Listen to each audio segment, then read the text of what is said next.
So this morning we're walking the Beacon Hill Outer Loop. It's roughly just under 1,400 feet of elevation and 9.1 miles.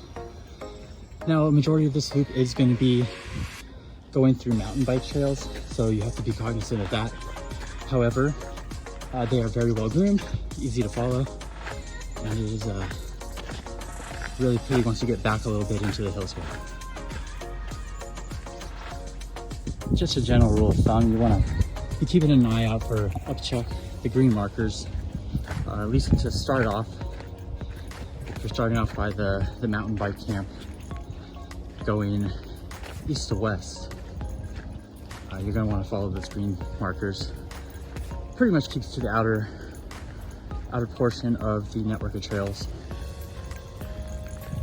Little side note, you might see a little bit of snow, little ice coming up on the edges here. I came across a couple little slippery spots.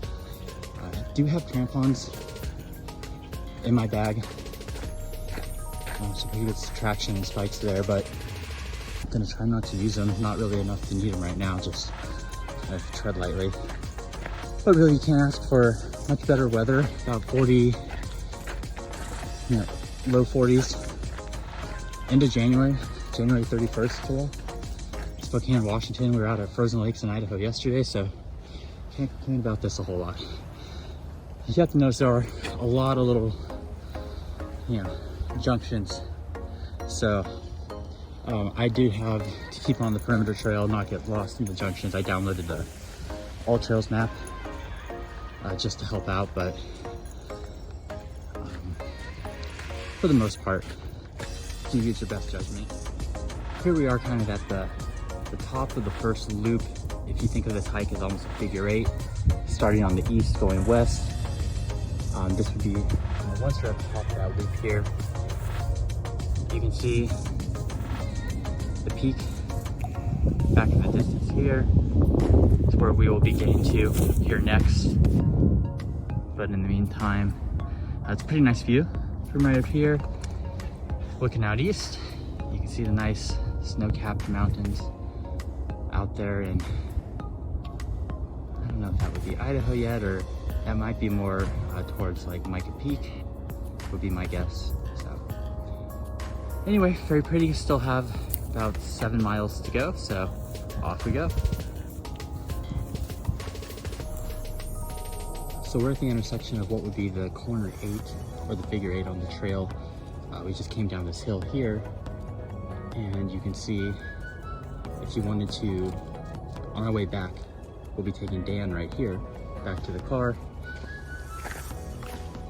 You can see there's a car right down there as well. There's another piece to it there. So once you see the car, you take the trailhead back to the car. Easy enough to remember it. So on that note, we just continue right back through here, and the trail, as you see, will start cutting to the left, and that will lead us into kind of the second section of the hike, more on the western end. So really pretty back here. Seen a number of deer back here in the past. Nothing today. So far on the trail, run across one mountain biker, but we got here around 7:45. We're hiking, so not many people on the lot yet, but I expect there to be a lot more later, which is why I wanted to start on the eastern side and go west, because I know as the day progresses, it will get busier and busier with mountain bikes over on the east side. So little icy patch right here, nothing too bad though, nothing you can't manage. And as you see, we're coming up on the split of the trail here again, and this will be kind of that start of that figure 8. So your choice which way to choose. If you go right, you're going to be climbing back up right away, staying on the back portion. I'm going to go up front and just try to get a little bit of downhill going, then I'll loop back up for another little uphill jaunt. But I hope this will also mean less foot traffic, less bike traffic doing it this way earlier on in the morning. Further back you go, generally less people go. Obviously, further to walk, more effort. So your reward for the walking and the effort is a bit of peace and quiet.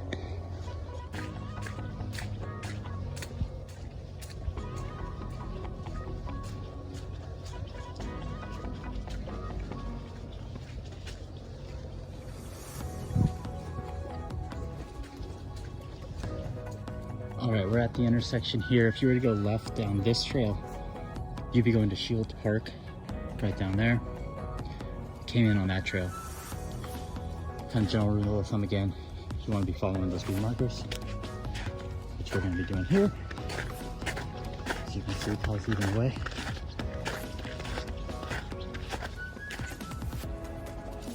This is a fun little kind of scramble down the rock section here. Looks like if you're a mountain biker, this would be an amazing downhill little course. As a hiker, just be careful, take your time, make your way down. Not too bad. On we go.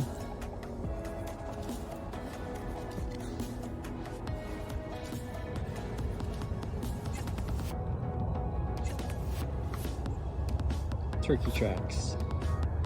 Just came across about 8 to 10 turkeys. Kind of just grazing out in the field a second ago.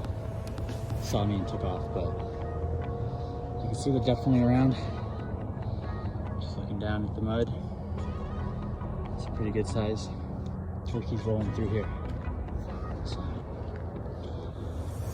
we're continuing down, kind of over to the western side, kind of just paralleling the road down there, which would be East Up River. So pretty nice up. Still only seeing one biker on the trail, and we're going on about 4.5 miles right now. So definitely have the trail to ourselves today. It's very pleasant.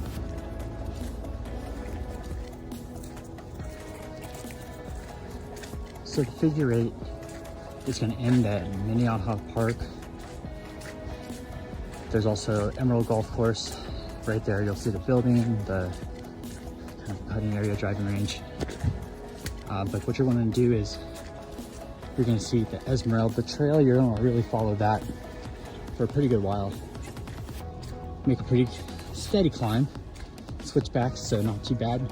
Definitely bearable. But you know, you're kind of slowly making that climb up Beacon Hill, getting up to the top there. So that's kind of where we are. Pretty views. Once again, still have only passed one biker the whole way. There was a whole group of looked like mountain bikers getting ready for some sort of maybe competition or practice down in the parking lot. So you can see Esmeralda, the signs. Pretty much all the intersections are marked, but we were going to stop, have a little break and chill for a few at the halfway point, but with all those bikers in that group, we decided to plug on, and kind of just goes to my theory that you really want to get out here early on these trails because they are used so heavily by not just hikers, but mountain bikers, and you know, you get out here earlier, it's a better experience for not only you, but everyone else.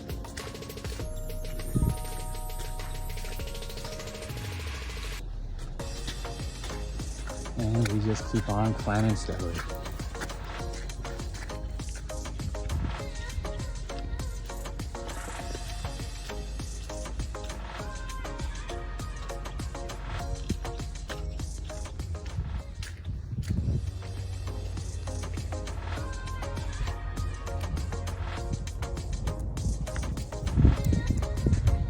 So made it up to the top, Beacon Hill. See, obviously, all the radio beacons. Nice view out. We've got the airport out to the left, Idaho out this way. So you can kind of get like Mica Peak out there and beyond. Or you can look out west, you can see the city. Nice view of the city. Zoom in here a little bit. There's Gonzaga University down there.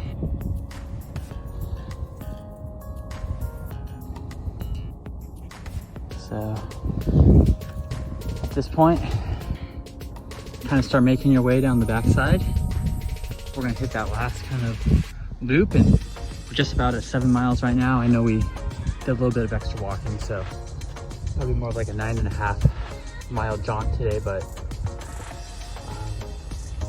actually really nice for the end of January. Cannot complain at all. So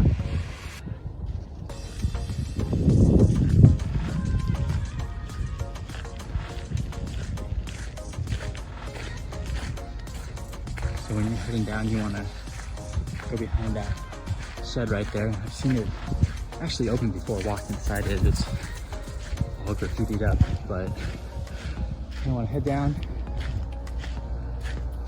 this way and start your descent. Now as you come down to this intersection here, you're going to see this pretty big rock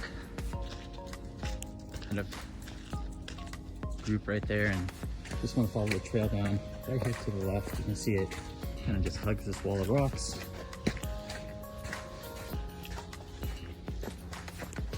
Going back to that old follow the green marker, which we've been doing for a good portion of this hike. These are the leaps of stuff. So.